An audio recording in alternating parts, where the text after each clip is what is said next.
é e quer antes da cirurgia. Por quê?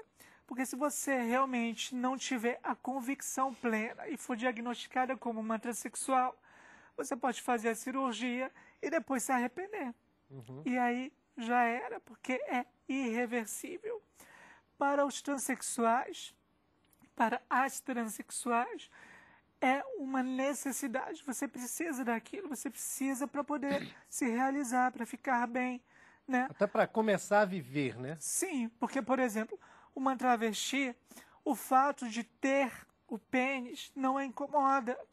Ela vive perfeitamente com aquilo, inclusive utiliza nas suas relações sexuais. Os clientes de travestis, na maioria, gostam de brinquedinho. Isso para aquelas né? travestis que se prostituem, né? Seja Porque na também deve ter prostituição travesti ou não. que não faz Porque nada a disso, né? prostituição, ela existe independente de ser hétero, homo, travesti, transexual ou não, né?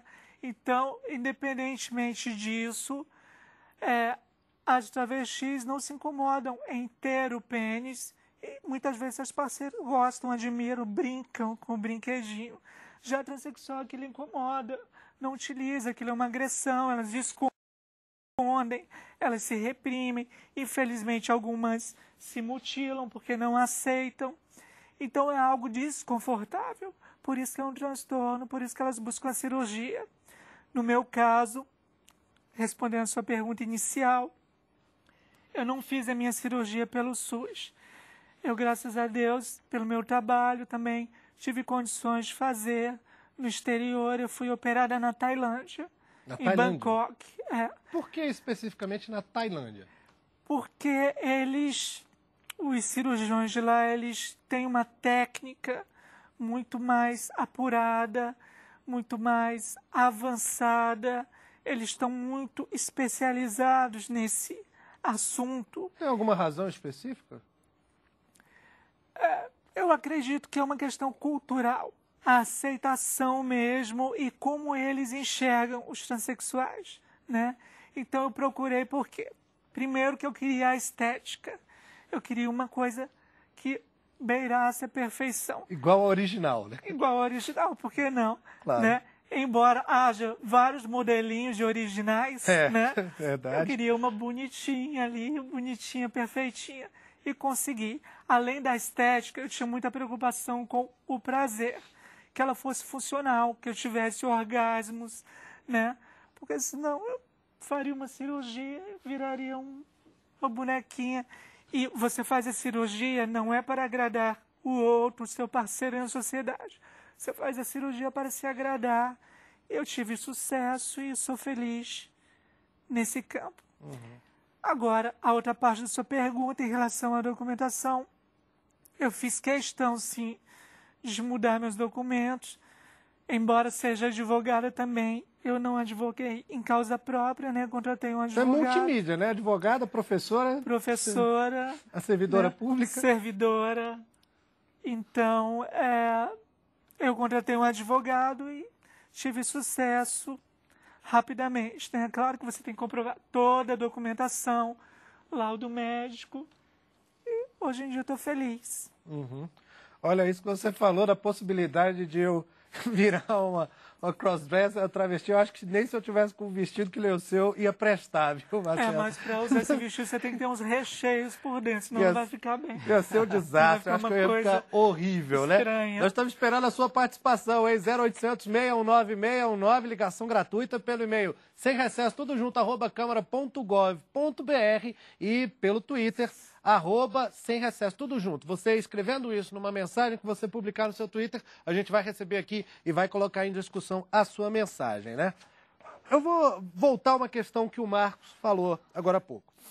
Uma reportagem que saiu recentemente na revista Época, que escreveu, e você disse quase isso nas mesmas palavras, que é justamente a classificação da transexualidade enquanto doença que permite que haja cirurgias pelo SUS, pelo Sistema Único de Saúde, para essa correção.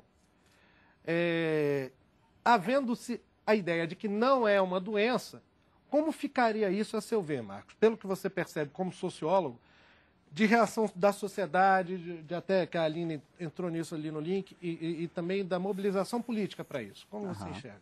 Olha, na verdade, eu acho que a gente hoje precisa pensar, né? Na verdade, eu não tenho uma resposta pronta, mas eu acredito que esse é um grande desafio, porque o que a gente precisa exatamente é pensar um modelo assistencial a esses sujeitos transexuais que não passe necessariamente pela via da patologização.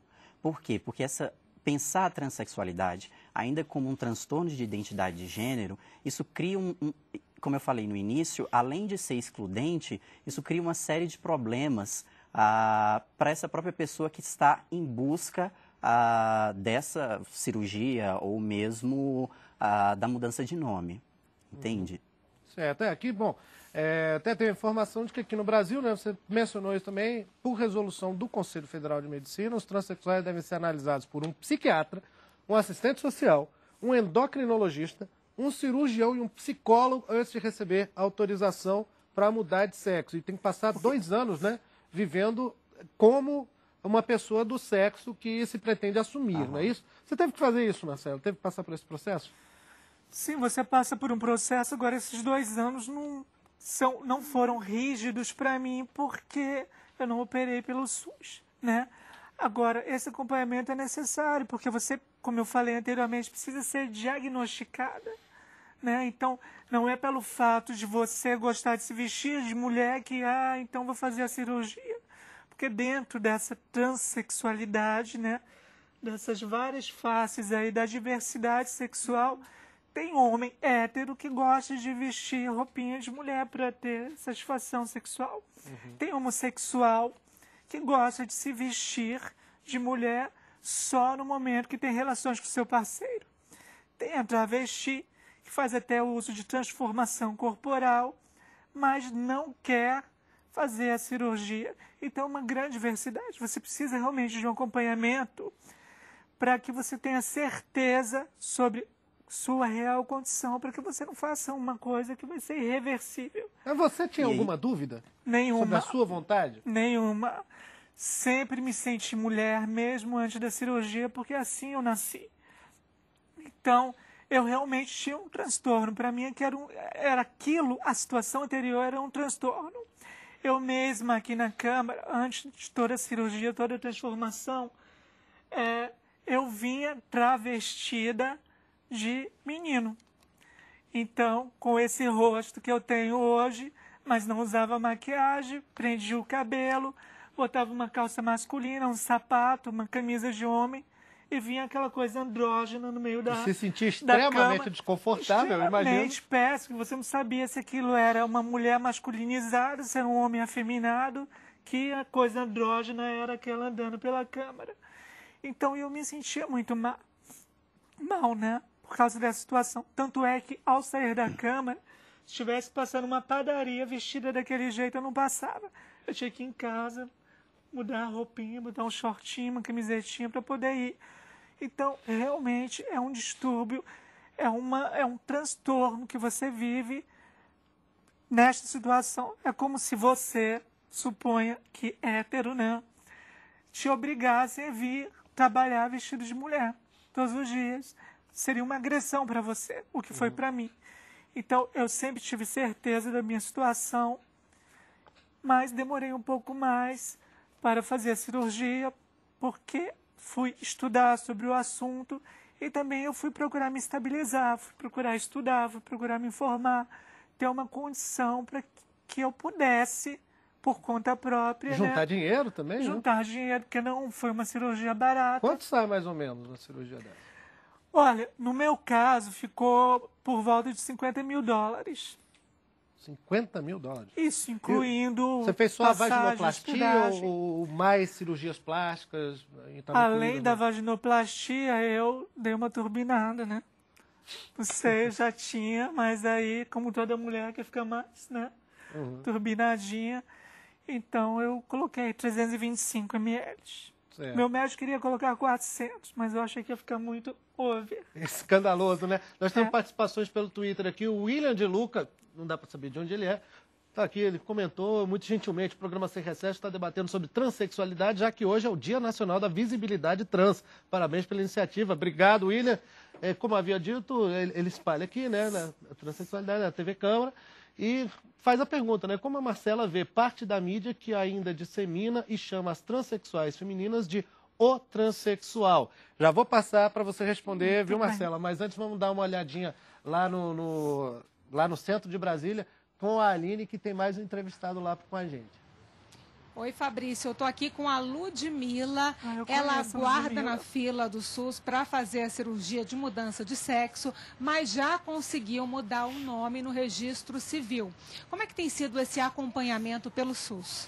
Olha só, eu faço parte de um programa de transexualizador aqui do Hospital Universitário, né? E o nosso programa, ele é muito carente, né? Porque precisávamos ter uma equipe multidisciplinar e só temos o acompanhamento de 2 profissionais. No caso, são 2 psicólogos, sendo que um deles é voluntário, né? Então, assim, para a gente aqui em Brasília, as coisas se tornam muito complicadas, né? Porque a gente não tem um apoio de um clínico geral, de um endócrino. E como tem todo um processo, até mesmo antes de chegar à cirurgia, a gente acaba sofrendo essas consequências por não ter profissionais que nos acompanhem. Que tipo de consequências? Como a ingestão de hormônios sem um controle ideal, que pode causar vários danos à saúde, né, como a trombose é um deles, mas assim, não necessariamente por estar tomando o hormônio. As mulheres também que tomam o hormônio correm esse risco, mas imagine você já correr o risco da trombose e ainda assim tomar esse hormônio de uma forma desordenada, né? Você pode aumentar os riscos dessa trombose, sem contar os outros malefícios, porque as meninas acabam sem ter orientação, conversando umas com as outras, né? E, às vezes, dessas conversas, a experiência de uma acaba servindo para a outra. E como você não tem nenhum relato médico, nenhuma consulta para saber se realmente esse é o procedimento correto, você, com certeza, futuramente irá sofrer alguns danos. Agora, Ludmila, mais uma pergunta. A gente, inclusive, volta daqui a pouco com você novamente para ouvir mais detalhes da sua experiência. Mas esse acompanhamento pelo SUS, ele tem sido até agora de 2 anos. Você já tem a sua cirurgia agendada? Agendada não, mas eu já tenho os 2 anos que o SUS pede para nós pacientes, né? Essa questão do agendamento da cirurgia é muito complicado falar, porque o SUS ele te pede 2 anos, depois que esses 2 anos são completados, você não tem nenhum norte do que é preciso se fazer, qual a documentação ideal a se ter para você poder realizar a cirurgia. E como em Brasília, no Distrito Federal, não tem nenhum local que essa cirurgia seja realizada, a gente ainda enfrenta uma outra burocracia, porque a gente precisa ir para outros estados para poder realizá-la. Então, você imagina a burocracia que não é, a complicação, né? Que são pessoas leigas em determinados assuntos e não tem ideia do que fazer para conseguir essa cirurgia. Obrigada, Ludmila. A gente volta daqui a pouquinho. A cirurgia de mudança de sexo pelo SUS é feita em 4 países no Brasil. Aliás, em 4 estados no Brasil. Fabrício. Obrigado, Aline, pela informação. Vamos lembrar aqui um pouquinho de história, né? A primeira cirurgia de mudança de sexo no mundo foi realizada em 1952 na Dinamarca. E aqui no Brasil, em 1971, pelo médico Roberto Farina, que foi processado pelo próprio Conselho Federal de Medicina e sob acusação de lesão corporal grave. 7 anos depois foi condenado a 2 anos de reclusão e acabou sendo absolvido por recurso em 1979. Marco, a Ludmila tocou num ponto aí interessante, que é essa questão dos hormônios, né, da ingestão de hormônios por conta própria. A pergunta se estende para você também, viu, Marcela? A gente ouve muitos relatos, né, fica sabendo de muitos casos de transexuais ou travestis, enfim, né, todas essas várias categorias, como você disse, que são pessoas que apelam para automutilação, para ingestão de remédios sem controle.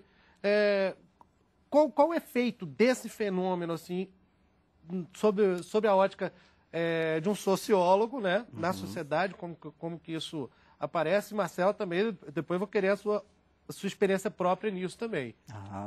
Então, na verdade, inclusive eu queria até mesmo fazer um comentário em cima do que a Marcela falou, Que, na verdade, eu acredito que o acompanhamento de toda essa equipe, né, de médicos, endocrinologistas, urologistas, ginecologistas, assistentes sociais, enfermeiros, ela é de fundamental importância, né? Só que a grande questão que a gente tem colocado é exatamente que a gente precisa criar um modelo baseado na